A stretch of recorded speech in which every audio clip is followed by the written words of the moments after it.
মানুষ কখনো কখনো আপনাকে দূরে সরিয়ে দিবে, খেয়াল করেন।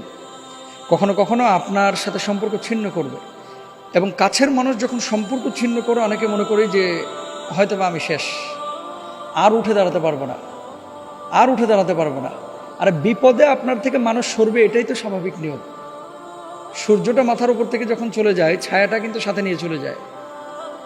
বৃষ্টি যখন আসে, ছাতাটাকে আপনি মূল্যায়ন করেন, তাই না?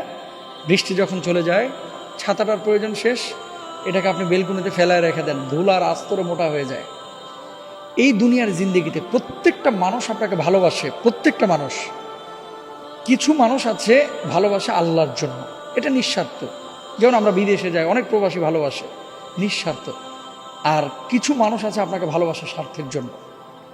তো স্বার্থ যেখানে নাই, আপনাকে কেন ভালোবাসবে? সুতরাং আমাদের আকাঙ্ক্ষা এবং চাওয়া পাওয়ার হিসাবটা মানুষের থেকে না, হবে আল্লাহর কাছ থেকে। এবং মানুষকে আমরা ভালোবাসবো আল্লাহর জন্য, মানুষের কাছে কোনো কিছু পাওয়ার জন্য না। আল্লাহ আমাদেরকে বোঝার তৌফিক দান করুন।